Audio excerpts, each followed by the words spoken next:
The rope waited like a patient lover. Rose LaRue pressed her face against the cold iron bars, watching Cinder Creek's main street fill with eager faces, faces that had already decided her guilt before the trial even began. 29 years of breathing, and it would all end with the sunrise. The wooden platform creaked in the desert wind, and somewhere in the gathering crowd, a blind man dismounted his horse, his weathered hands steady on the reins. They were going to hang her at dawn, until the blind rancher said, "I see her soul just fine." The words would echo through the town like a prayer spoken in a language only the heart could understand. The cell smelled of rust and broken dreams. Rose LaRue sat on the narrow cot, her calloused hands folded in her lap like a prayer she'd forgotten how to finish. Through the barred window, she could see the gallows they'd built for her, rough pine boards hammered together with the same enthusiasm the townspeople had shown when they'd dragged her from her boarding house 3 days ago. The wood was still green, still weeping sap in the desert heat. Even the lumber wasn't ready for what they planned to do come morning. She traced the bruises on her wrists where the rope had bitten deep during her arrest, purple flowers blooming on skin that would never see another spring. The irony wasn't lost on her. They'd bound her hands to keep her from running, but her feet had been rooted to this God-forsaken patch of Texas earth long before they'd ever slapped the shackles on. Sheriff Hawkins had stopped bringing her meals. "No point feeding a dead woman," he'd muttered yesterday, his eyes unable to meet hers. The hunger gnawed at her belly now, but it was nothing compared to the hollow ache in her chest where hope used to live. She'd stopped protesting her innocence after the first day. The words had fallen on ears stuffed with cotton and prejudice, and she'd learned that truth was a luxury this town couldn't afford. They needed someone to blame for old Marcus Whitfield's death, and a woman with no family, no money, and no friends made for an easy target. The fact that she'd been 20 miles away when the old man died didn't matter. The fact that she'd never even spoken to him didn't matter. What mattered was that the town needed its pound of flesh, and she was the only meat on the butcher's block. Outside, she could hear the sound of hammering as they tested the trapdoor mechanism. Each bang echoed through her bones like a countdown. Bang, bang, bang, the rhythm of her approaching death measured out in carpenter's nails and mob justice. She tried to sleep, but every time she closed her eyes, she saw the faces of the jury. 12 men who'd made up their minds before she'd even entered the courtroom. Their eyes had been flat and cold, like stones at the bottom of a dried-up well. They'd wanted her guilty, needed her guilty, and so guilty she became. The trial had been a formality, a dance they'd all agreed to perform before the real show began. Justice in Cinder Creek was swift and sure, even when it was wrong. The sun was setting now, painting the cell walls the color of dried blood. Rose pressed her palm against the cool stone and tried to remember what it felt like to be free. She thought of her mother's hands braiding her hair, of the smell of fresh bread rising in the kitchen of their old farmhouse back in Missouri. Those memories felt like someone else's life now, like stories she'd heard whispered around a campfire. The woman who'd lived those moments was gone, replaced by this hollow-eyed creature waiting for dawn. She wondered if anyone would remember her name after tomorrow, or if she'd just become another cautionary tale mothers told their daughters about the dangers of being alone in the world. "Don't end up like that LaRue woman," they'd say, and her name would become a warning instead of a memory. A coyote howled somewhere in the distance, its voice rising and falling like a lament. Rose closed her eyes and listened to the sound, letting it wash over her like a benediction. At least someone would mourn her passing, even if it was just a wild thing that didn't know her name. She thought about the letter she'd tried to write to her sister back east, the one she'd crumpled up and thrown away, because what was there to say? "Dear Mary, they're going to hang me for something I didn't do. Hope you're well." The words had seemed too small to hold the weight of her situation, too ordinary for something so final. Some things couldn't be captured in ink and paper, couldn't be explained or understood. Some things just had to be endured. The cell door clanged open, and Sheriff Hawkins stepped inside, his face grim in the lamplight. "Got someone here wants to see you," he said, his voice rough with something that might have been regret. Behind him stood a man Rose had never seen before, tall and lean, with silver threading through his dark hair and eyes that looked past her rather than at her. His clothes were dusty from travel, and his hands rested on a walking stick carved from what looked like mesquite wood. There was something different about him, something that made the air in the cell feel less heavy. "This here's Wendell Thorne," Hawkins said, stepping aside. "Says he's got something to say about your situation." Wendell Thorne moved into the cell like water, finding its level. His steps sure despite the darkness that had claimed his sight 15 years ago at Gettysburg. He didn't need eyes to see the despair hanging in the air like smoke. Didn't need vision to feel the weight of injustice pressing down on the small space. His fingers found the edge of the cot, and he sat down slowly, his weathered hands folded over the head of his walking stick. Rose studied his face in the lamplight, the deep lines carved by sun and sorrow, the way his unseeing eyes seemed to look right through her to something she couldn't name. There was a gentleness about him that felt foreign in this place of judgment and condemnation, a quiet strength that made her want to believe in miracles again. Sheriff Hawkins lingered in the doorway, clearly uncomfortable with the whole situation, but Wendell paid him no mind. "Miss LaRue," Wendell said, and his voice was like honey poured over gravel, warm and rough at the same time. "I've come a long way to speak with you." Rose felt something shift inside her chest, a loosening of the tight knot of fear that had lived there for 3 days. No one had called her Miss since her arrest. She'd been the murderess, or that woman, or worse. The simple courtesy of her name, spoken with respect, felt like a gift she didn't deserve. She wanted to ask him why he'd come, what he could possibly want with a condemned woman, but the words stuck in her throat like thorns. Instead, she just stared at him, this stranger who'd appeared in her darkest hour like something out of a fever dream. His presence filled the cell, in a way that had nothing to do with his physical size, as if he carried light with him wherever he went. "I don't understand," Rose finally managed, her voice barely above a whisper. "Why are you here?"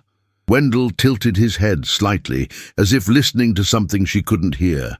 His fingers traced the smooth wood of his walking stick, and she noticed the way his hands moved, careful and deliberate, like a man who'd learned to read the world through touch.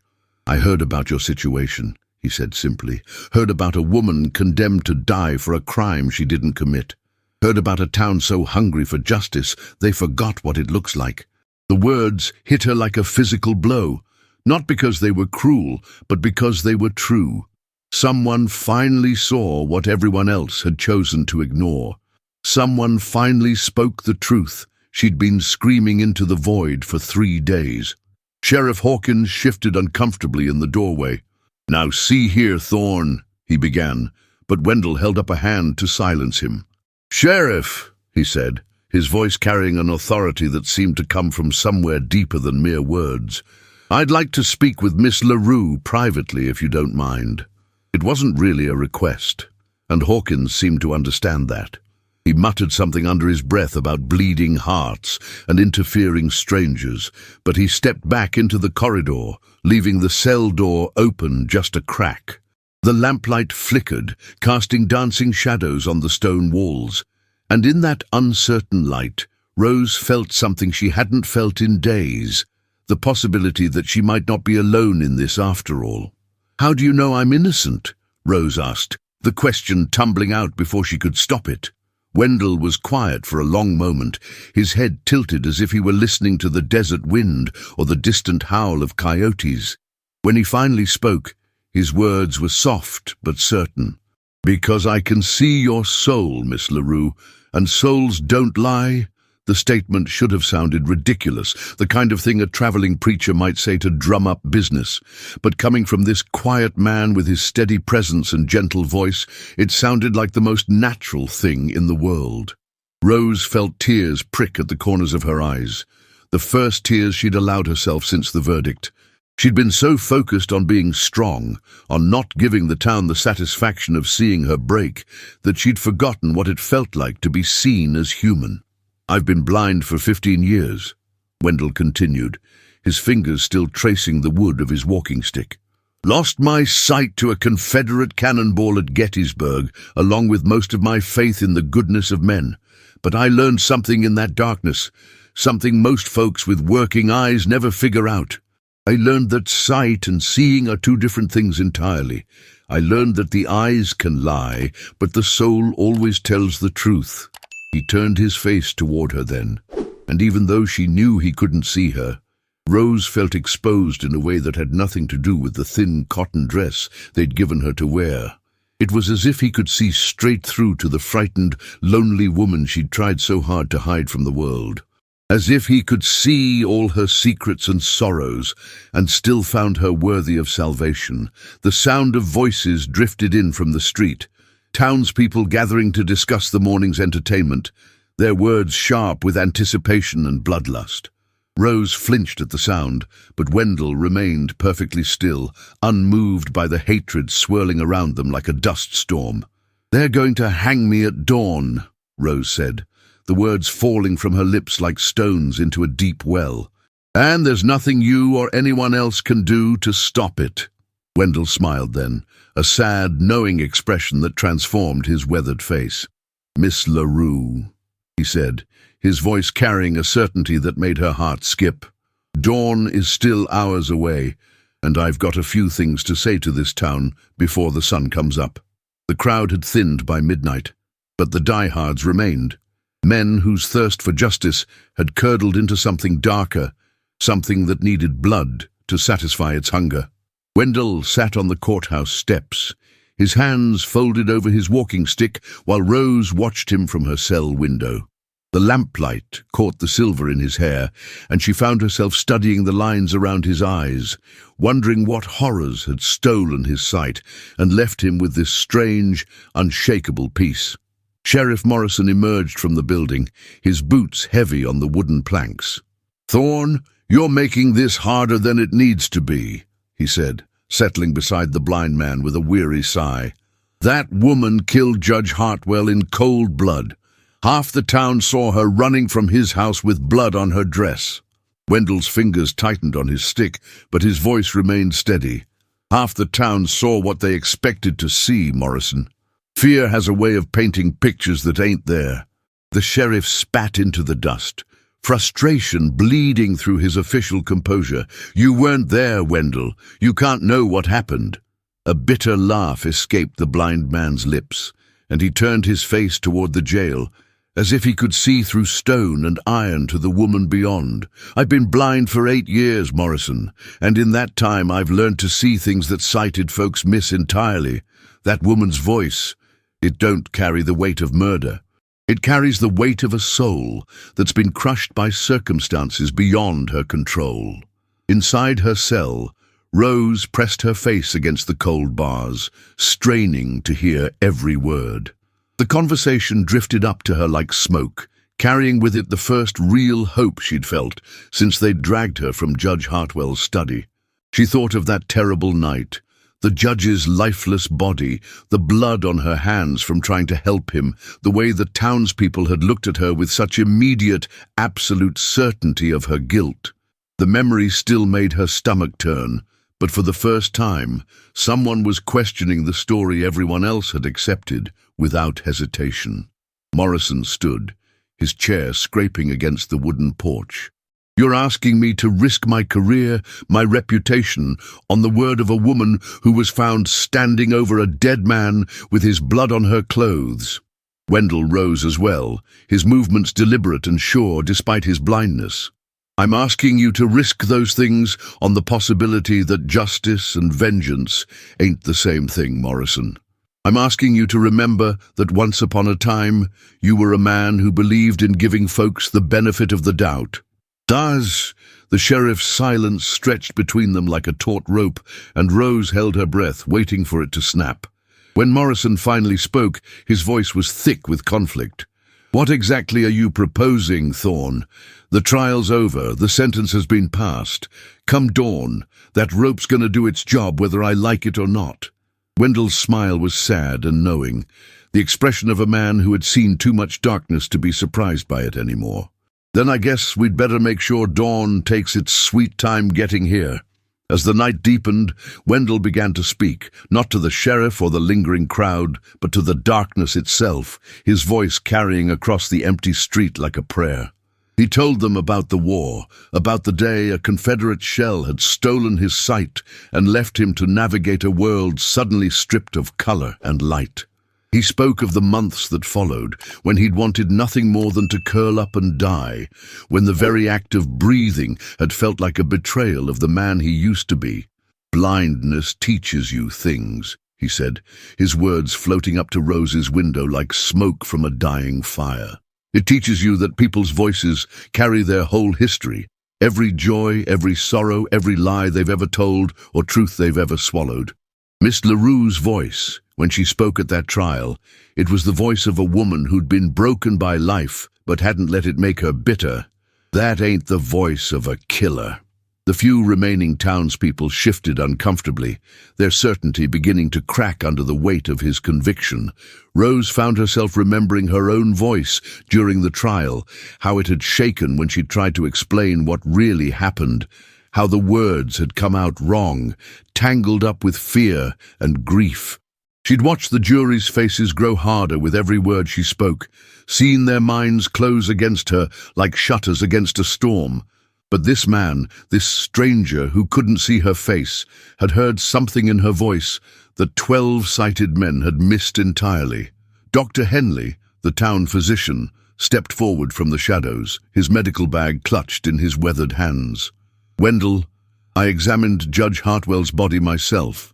The man was stabbed 3 times in the chest. That takes rage, deliberation. It ain't something that happens by accident." Wendell nodded slowly, as if he'd been expecting this challenge. "Tell me, Doc, in all your years of practice, have you ever seen a woman stab a man 3 times and then stay in the room to get covered in his blood? Wouldn't a guilty person run?" The question hung in the air like dust motes in lamplight.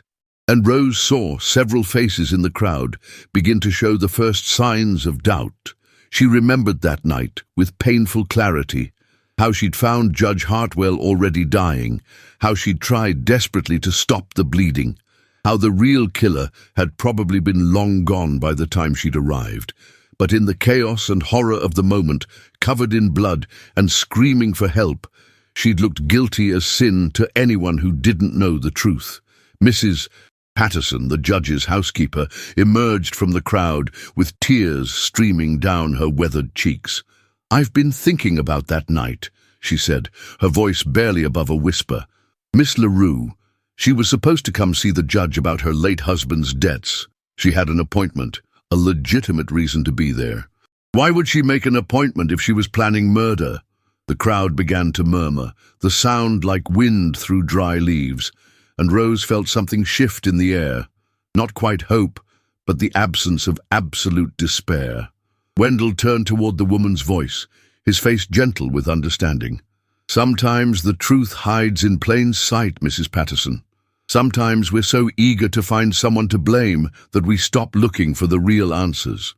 His words carried the weight of hard-won wisdom, and Rose found herself wondering what other truths this blind man had uncovered in his years of listening to the world instead of simply looking at it.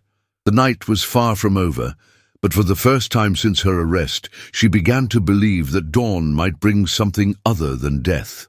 The eastern horizon had begun to show the faintest blush of grey when Wendell finally stood and walked to the jail's entrance, his stick tapping against the wooden steps with quiet determination. Sheriff Morrison, who had been dozing fitfully in his chair, jerked awake at the sound, his hand instinctively moving to his gun before he recognized the blind man's familiar silhouette. "Wendell, what are you doing? Sun's gonna be up soon and I've got a job to do." "Well, I know exactly what time it is, Morrison," Wendell replied, his voice carrying a strange mixture of sadness and resolve. "I can feel dawn coming in my bones. same way I can feel a storm building or winter settling in. But before that rope does its work, I need to speak with Miss LaRue. I need to hear her story from her own lips, not filtered through the fear and prejudice of a courtroom.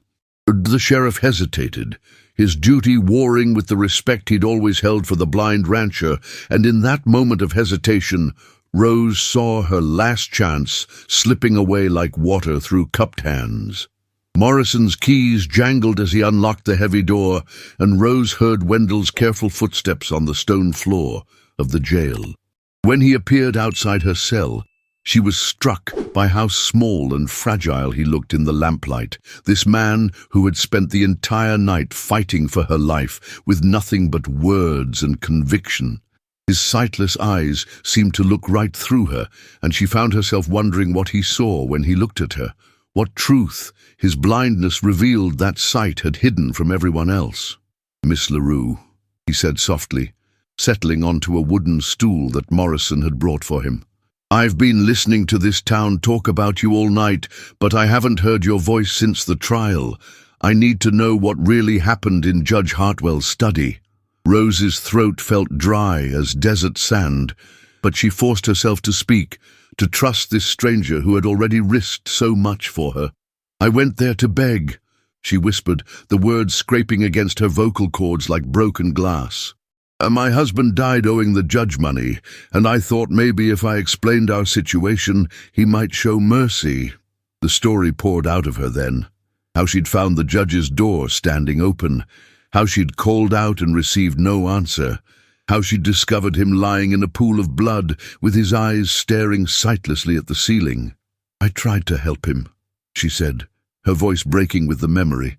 "I pressed my hands against the wounds, tried to stop the bleeding, but he was already gone. When the sheriff arrived, I was covered in blood and screaming, and I know how it looked. I know what everyone thought."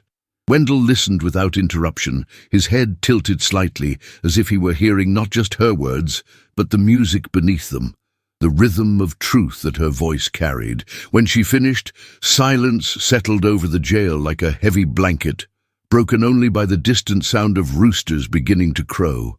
Wendell reached through the bars and found her hand, his fingers rough and warm against her cold skin. "Miss LaRue," he said, his voice gentle as a prayer, "I believe you. Not because I'm a fool, or because I'm blinded by sentiment, but because I've learned to hear the difference between truth and lies. Your voice carries the weight of genuine grief, not the satisfaction of revenge." Outside, the sky was growing lighter, and Rose could hear the sound of hammering as the townspeople prepared the gallows for her execution. But in this moment, with this blind man's hand holding hers through the iron bars, she felt something she hadn't experienced in weeks, the simple, profound comfort of being believed. "What happens now?" she asked, though she was afraid to hope for an answer that didn't end with the rope. Wendell's smile was sad but determined, and when he spoke, his words carried the promise of a man who had never learned to surrender. "Now we pray that sometimes, just sometimes, the truth is enough to set a person free."